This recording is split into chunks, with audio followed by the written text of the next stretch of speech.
few months ago I was at my local kind laundromat. I went late because I had been studying, so it was around 10 p.m. The laundromat is pretty small. It's close to the edge of the beach town that I lived in. The town is pretty well known for drifters and people experiencing homelessness. Most people are friendly although. There's a lot of drug use, but I never really felt scared in my town. Everything was fine until I went to move my laundry to the dryer. I was listening to music in my headphones, but not super loud. Suddenly I just got the feeling that someone was watching me.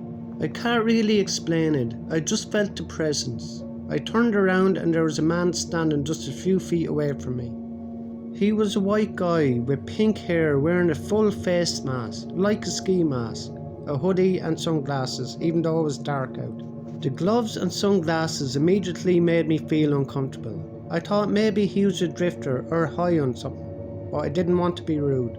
I tried to laugh it off and told him that he surprised me. He immediately started talking. A lot of it was disjointed and just didn't make any sense.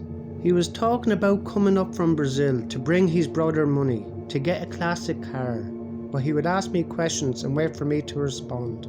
So I tried to just play along. I still thought that he's probably high on something, but he was standing between me and the only door, and I started getting this gut feeling that he was blocking the door on purpose, not just accidentally. As he tried to talk to me, he was getting closer. He talked and the feeling got stronger. Logically, something was off, but mostly I just had this feeling in the pit of my stomach that I needed to leave and keep him talking until I could. I started to edge to the side, but he stayed in front of me, and I got the feeling more intense. I started to grip my keys in attack position, just in case. He talked more and then backed off a little. He took off his backpack and put it on the nearby dryer. I looked over to the door for just a second, and when I looked back, he was pulling something out, but I couldn't see. He hid it behind himself, but I did see what was in his backpack. Duct tape. Instantly, it was just like alarm went off. There was no more worrying about being rude. No more second guessing myself that he was harmless. It was like this cold numb dread just washed down over me.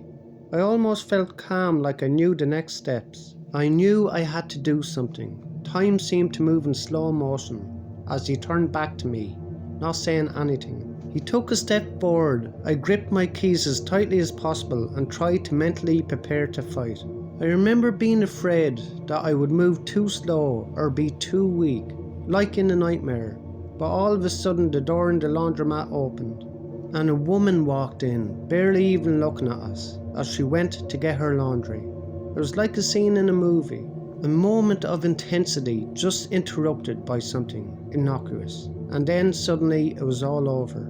He just turned, got his bag and left.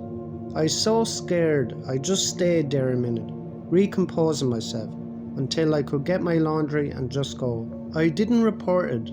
I didn't know what to say since nothing had actually happened. But when I think about it, it was the scariest thing is that he left as soon as someone walked in. If he was just crazy, it wouldn't have mattered.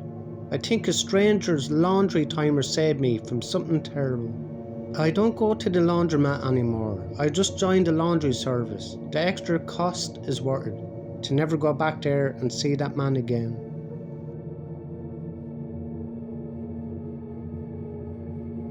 This happened years ago, but the thought of it still keeps me up at night. I was walking through the hills of a provincial park with my dog during winter, so the sun set much faster than I had expected, and before I could get back to my car, once the sun was gone, all you could see was the darkness. I was walking slowly through a field when out of nowhere I had, to this day, the most gut-wrenching, undeniable feeling that I was being watched. I turned around and in the distance I saw a figure standing there, darker than the night sky around us. The instant I saw him, my stomach dropped and my body literally froze. I knew in that moment somehow he was coming for me. I grabbed my dog's leash and we booked it off. I mean sprinting full speed, up and down hills, around trees, down embankments. I was running so fast as if my life depended upon it.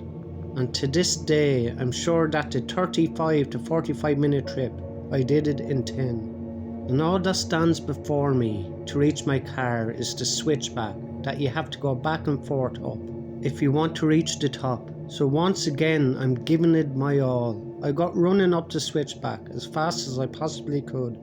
And once I reached the top and looked down, who else did I see but the person chasing me? He then ran straight up the middle of the switchback, headed straight for me. I screamed at him to F off, and he didn't say anything, not a single word. He just keeps running straight at me. I'm so lucky that my car was at the top of the hill, because as I ran towards it, just like in a horror movie, I dropped my keys and I'm fiddling with them, trying to open the door. And just in time, I get the door open, throw my dog in and shut the door behind me, just as this guy reaches us. The best part is there was no other vehicles parked anywhere around us. But where did he park? Yeah, right next to me. Of all places. Now this guy literally jumps into his truck, and to this day I've never seen a better example of speeds out of there like a bat, out of hell. He guns the engine so hard that the black smoke is blasting out the back as he swerves out, leaving skid marks behind him. I sat in the back of my vehicle for hours afterwards, shaking and crying, knowing I was this close to whatever he had planned for me. And that's why I'm sharing this story, in hopes that people won't ignore that gut feeling that they have, the little voice in the back of their head that tells you to run. Because if I did that day, I never would have noticed him in time, and would not have had the head start that I needed to escape. Always trust your gut feelings and intuition.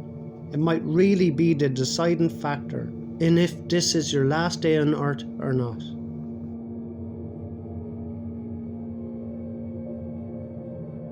My boyfriend Jake and I spontaneously decided to go to Canada to go bar hopping. It was a few hours away from our home, so we made the trip. After getting settled in at the hotel, we went to the first bar. We had a drink and then went in search of a new bar.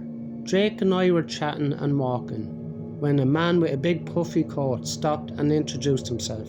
He said his name was Ian, and he noticed that we were speaking English and invited us to go bar hopping with him. It turned out that he only lived a few hours away from us, so there was already a connection.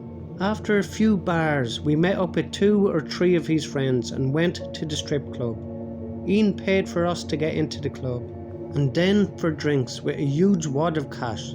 I had never seen that much before. We started talking about weed, and he invited us to go to his hotel room to smoke. I had way too much to drink at that point, having to excuse myself to puke.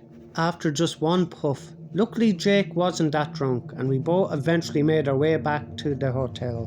What a crazy night.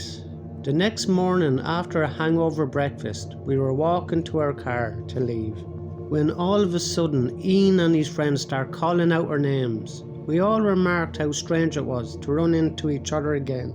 Ian invited us all for a smoke at his friend's house. This time, not gonna lie, it was a bit shady looking. It was a rundown apartment. We smoked, and somehow the topic turned to how Ian makes so much money.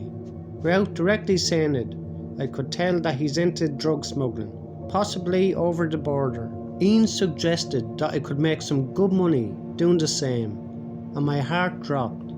I immediately felt uncomfortable. Not just uncomfortable, but uncomfortable and unsafe. I needed to get out of that apartment as soon as I could. Jake looked over and saw how freaked out I was and silently agreed without saying a word. We casually played it off like, yeah, okay, like he was joking. But Ian's friends started nodding their heads, suggesting where I could hide it. Jake gave Ian his real number. Why? I'll never know. We said our goodbyes as we had a long drive ahead of us. Jake is driving, and shortly after we take off, we see Ian's car behind us. Very weird. We made a few turns, got a little lost, and he was still there. Jake made a few more erratic turns just to lose him. We both did not have a good feeling about Ian anymore. Finally, we made it across the border with no Ian in sight, and it was just a weird drive home from then on. A week or 2 later, Ian calls up Jake on the phone. I have absolutely no clue what he said, but I know we never picked up a call from him again. Maybe it was a close call, maybe not, but I got the deep gut sinking feeling that something bad was going to happen if we were in Ian's presence any longer. So I encourage anybody, whether you're in your home country or another, listen to your gut feelings.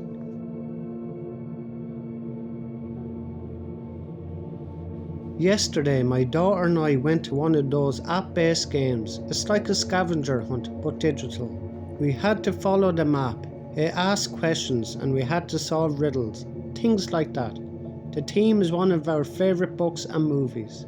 She and I went to the game with some of our friends and their kids, about the same age. There were hundreds of people in costumes, roaming around downtown, trying to save the person in the game. My daughter has a very rare health issue. I won't get into the details for privacy reasons. And everything was fine until she wasn't. We had to leave early before the game was even nearly done. So we start our walk back to our car that was parked in the parking garage, run by the city. We took our time walking there, but got back relatively quickly. The elevator apparently was broken, so we had to walk up 3 floors. I tell my daughter that we can take our time and her equipment is in the car. As we're walking to the stairwell, a man follows us and the hairs on my neck stands up. I get a chill and goosebumps all over. I carry pepper spray on my keyring. I tell my daughter to walk right in front of me and take her time. I unlock the trigger on the pepper spray. This man could have walked around us at any point, and he didn't. He stayed right behind us. When we get to the 3rd level, I have my arm locked right around hers. Our car is the first one right there next to the stairwell. He follows us out the door. I quickly unlock my car and pretty much throw my daughter in before I lock the door. I turn around to face him. He looks at me, doesn't even say a word, and walks straight back into the stairwell. There was no one in the parking garage at all. All the employees had already left for the day, and there was no cameras in this specific garage. Knowing this now, I would have absolutely picked a different place to park. Now it leaves me wondering, was the elevator really broken down? Because I don't remember seeing a sign on the door. When we got there, we didn't ride down the elevator because my daughter likes taking the stairs, but going down is way easier for her than going up. With that question in mind, it leads me back to this man. Was he simply lying in wait, being patient for whomever was going to walk through them doors? And finally, was he after me or my daughter? Thanks a million to everyone who likes, subscribe and comments on my videos. I really appreciate it. If you enjoy these stories tonight, you will enjoy the stories in the box above. Thank you.